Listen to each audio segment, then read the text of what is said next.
Another way we can look at the connection between politics and entertainment, Washington and Hollywood, is the manner in which historically cinema has projected the Palestinian people. Since the founding of the State of Israel in 1948, our support has never wavered. Every American administration has made it clear whose side we're on.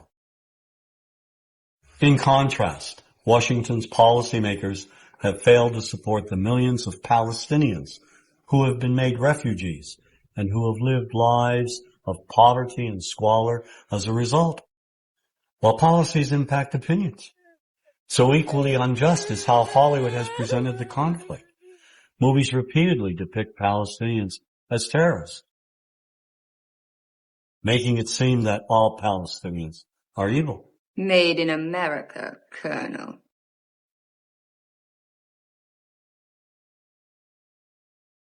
Now that image has been perpetuated by Hollywood films, beginning with the film Exodus. It dealt with a very early conflict. Here, Palestinians are either invisible or they're linked with Nazis, perpetrators of horrific acts. The 1966 movie Cast a Giant Shadow is another early film presenting Israelis as innocent victims of Palestinian violence. Kirk Douglas is an American military specialist, and he goes to assist the Israelis. Some of the dialogue in this film reads like it came straight from the public relations department of the Israeli government. Now here's a country surrounded by 5 Arab nations ready to shove them into the Mediterranean. No guns, no tanks, no friends, nothing. People fighting with their bare hands for a little piece of desert. The Palestinians in this movie are the lowest of the low. We see them solely as vicious gunmen, wide-eyed maniacs. They will kill anyone, anywhere, anytime, for any reason. There's one brutal image in particular of a burnt-out bus with a dead Jewish woman tied to its side, with the Star of David carved into her back.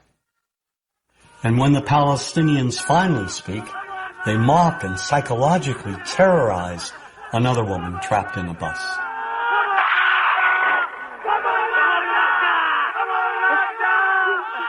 Well, if we jump forward a decade to the film Black Sunday, the Palestinian terrorist is now a woman.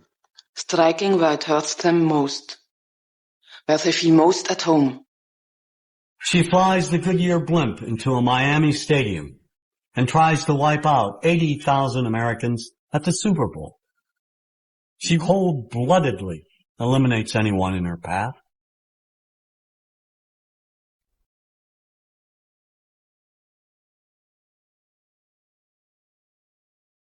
The movies that we see basically follow Washington's policies. It's reflected in the cinema over and over again, particularly during the 1980s and the 90s, where you had perhaps 30 films which showed Palestinians as a people who were intent on injuring all Americans. How may we help you, Jad? One of the most despicable portrayals of Arabs and Palestinians occurs in the 1987 film Death Before Dishonor. First, they murder a guard and then slaughter an Israeli family.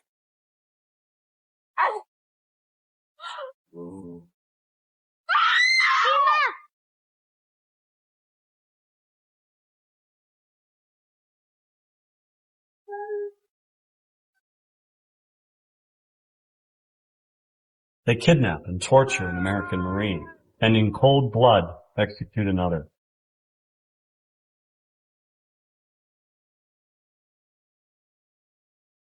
And they burn the American flag right in front of the American embassy and then dispatch a suicide bomber to blow it up.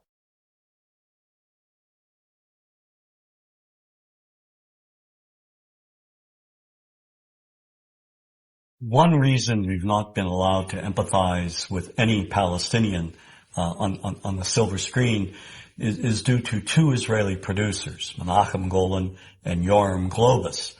These 2 filmmakers created an American company called Canon, and they released in a period of 20 years at least 30 films which vilify all things Arab, particularly Palestinians. They even came out with a film called Hell Squad, showing Vegas showgirls trouncing Arabs in the middle of the desert.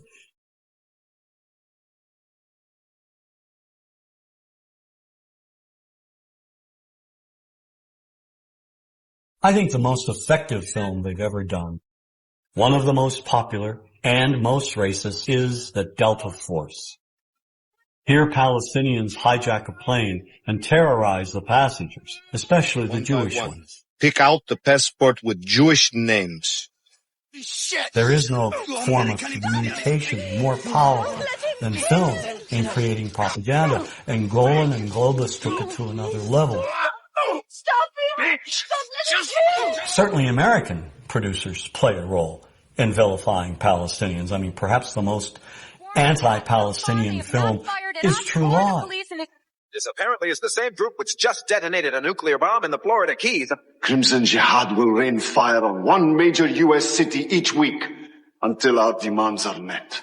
This film is shown on television almost every week, over and over again. It is part of our visual heritage. Give me the key! Come on, child! You don't want to die, do you? Give me the key! And you won't get hurt! I give you my word! No way, you wacko! And we never see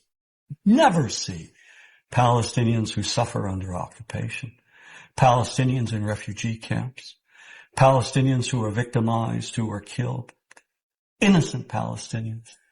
These images are denied us. Now, why are they denied us? Is there an unwritten code in Hollywood saying we cannot and will not humanize Palestinians? I mean, why can't we humanize Palestinians in the same manner in which we humanize Israelis? Is not the life of a Palestinian child, media-wise, Hollywood-wise, politically-wise, as important, as humane, as valuable as the life of an Israeli child? And if the answer to that is yes, why can't we see that on silver screens?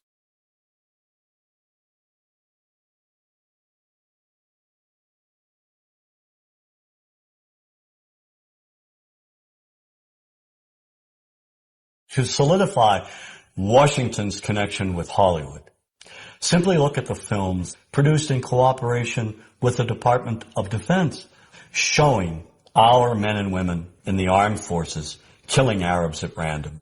Like Iron Eagle, where a teenager goes over and bombs up an Arab country. You know, just learns how to fly a jet overnight.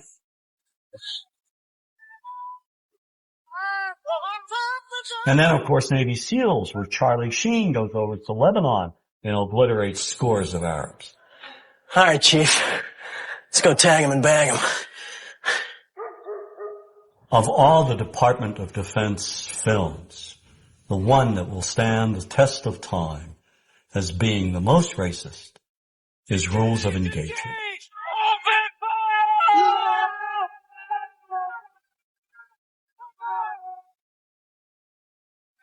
The film was written by former Secretary of the Navy, James Webb. The action takes place in Yemen, a real country in the Middle East. There are violent demonstrations at the American Embassy, and the Marines, led by Samuel L. Jackson, they're called in to evacuate the American employees. And as they try to do so, the Marines open fire on the crowd and kill scores of Yemeni, including women and children. And in the investigation that follows, Tommy Lee Jones, the lawyer who represents the Samuel Jackson character, goes to Yemen to investigate. The movie leads us to believe what seems obvious, that the Marines committed this atrocity. Armed American Marines, they were shooting at his people. They were just trying to defend themselves. During his investigation, Jones's character sees a little girl with only one leg. He follows her, comes upon a hospital ward full of civilian victims. He finds an audio tape by the bed of one of the victims. And when the tape gets translated in court, we immediately begin changing our minds about Who is responsible for this massacre?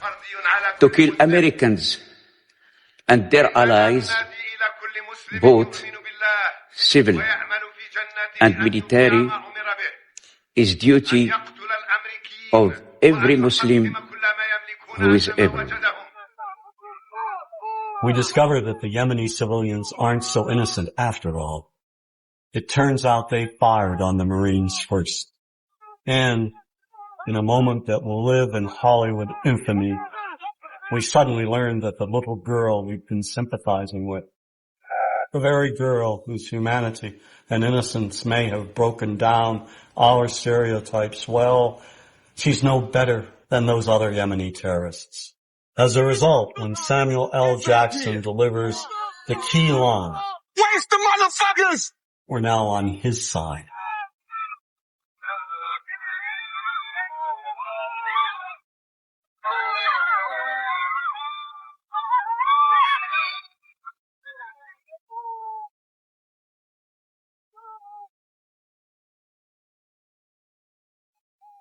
Why does this matter?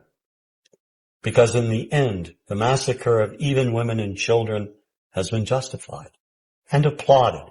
It's a slaughter, yes, but it's a righteous slaughter. Sergeant Mack. Sir? Contact all stations. Mission complete. The humanity is not there. And if we cannot see the Arab humanity, what's left? If we feel nothing, if we feel that Arabs are not like us, or not like anyone else, then let's kill them all. Then they deserve to die, right?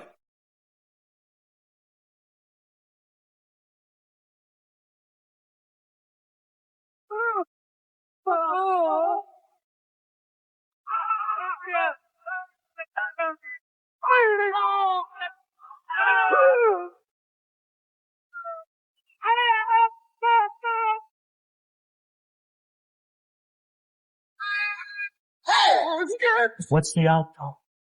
What do Arabs think of us that see these movies? Because these movies are rented 25 cents American in Egypt.